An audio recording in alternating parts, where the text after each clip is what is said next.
নমস্কার, কলকাতা টিভি ডিজিটালে আপনাদের সকলকে স্বাগত। দক্ষিণ 24 পরগনার আমতলায় অভিষেক বন্দ্যোপাধ্যায়ের কার্যালয়ের যে ভাঙার যে নির্দেশিকা, অর্থাৎ গত শনিবার থেকে যে তার কার্যালয় ভাঙা হচ্ছে, তার ওপরে অন্তর্বর্তীকালীন স্থিতাবস্থার নির্দেশ জারি করল কলকাতা হাইকোর্ট। কলকাতা হাইকোর্টের বিচারপতি রাজা বাসু চৌধুরী জানিয়ে দিলেন যে মামলার পূর্ণাঙ্গ শুনানি না হওয়া পর্যন্ত অথবা জুলাই মাসের শেষ সপ্তাহ পর্যন্ত যেটি আগে হবে তার ভিত্তিতে এই স্থিতাবস্থা বজায় থাকবে।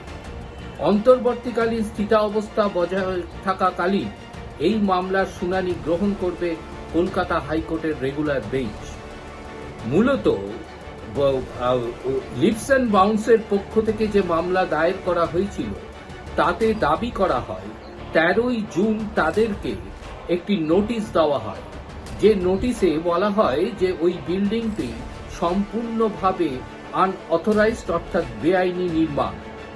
তার ভিত্তিতে আবেদনকারীর পক্ষ থেকে সেই হিয়ারিং অথরিটি অর্থাৎ পঞ্চায়েতের যে বিএলওর কাছে সেই হিয়ারিং এর নির্দিষ্ট দিন নির্ধারিত হয়। সেখানে আবেদনকারীর পক্ষ থেকে দাবি করা হয় যে সুশান্ত মণ্ডল নামে এক ব্যক্তি অভিযোগের ভিত্তিতেই এই প্রসেসিং শুরু করেছে বিএলআর। কিন্তু সুশান্ত মণ্ডলের অভিযোগের পত্রের কোনো বিষয়টি তাদেরকে দেওয়া হয়নি বা অভিযোগপত্র দেওয়া হয়নি। লিপস অ্যান্ড বাউন্সের আইনজীবী কিশোর দত্ত দাবি করেন যে সংবিধানের 300 নম্বর অনুচ্ছেদ অনুযায়ী যে কোনো ব্যক্তির বিরুদ্ধে যদি কোনো অভিযোগ দায়ের হয় সেই অভিযোগপত্র পাওয়ার অধিকার রয়েছে সেই আবেদনকারী বা সেই ব্যক্তি। সুতরাং এক্ষেত্রে তারা সেই হিয়ারিং অথরিটিকে জানান যে সেই অভিযোগপত্র তাদেরকে দেওয়া হোক, কিন্তু তাতেও কোনো সাড়া পায়নি তারা। এরপর 15ই জুলাই তাদেরকে পুনরায় শুনানির দিন ধার্য করা হয়। সেদিনও কোনো নথিপত্র না পাওয়ায় শুনানি অ্যাডজয়েন্টমেন্ট হয়ে যায়। পরবর্তীকালে দেখা যায় যে গত শনিবার অর্থাৎ গতকাল থেকে সেই বিল্ডিং ভাঙার কাজ শুরু হয়েছে। আমতলার 509 নম্বর দাগে এই বাড়িটি সম্পূর্ণভাবে নির্মাণ করা হয়েছিল।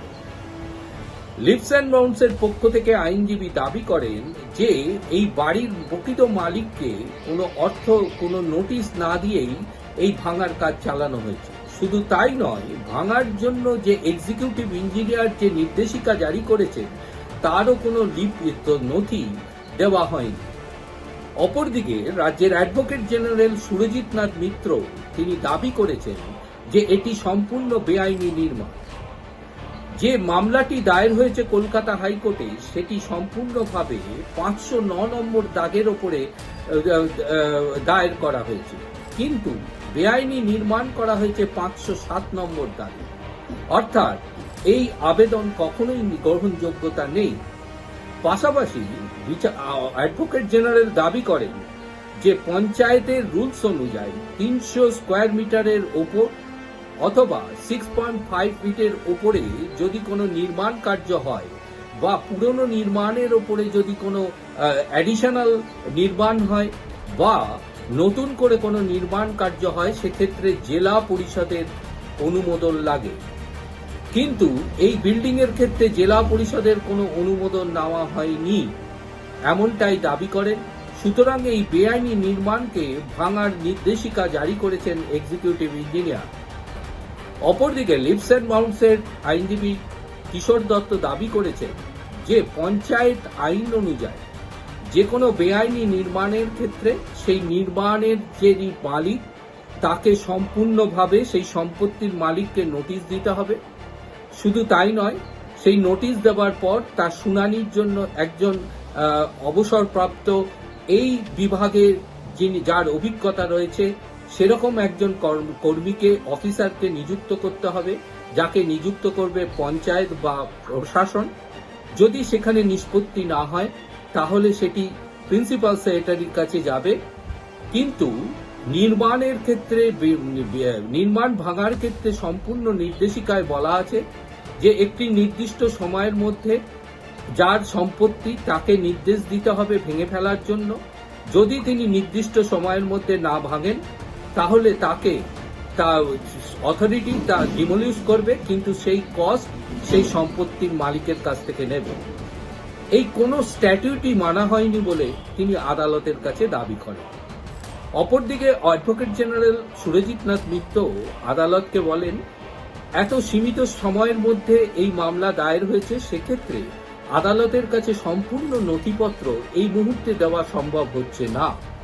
তবে বেআইনি নির্মাণ যে হয়েছে এ বিষয়ে কোনো সন্দেহ নেই, কারণ 15ই জুলাইয়ের হিয়ারিং অফিসারের রিপোর্টে পরিষ্কার উল্লেখ রয়েছে এই নির্মাণের ক্ষেত্রে কোনো রকম জেলা পরিষদের অনুমোদন সাপেক্ষ নকশা দেখানো হয়নি।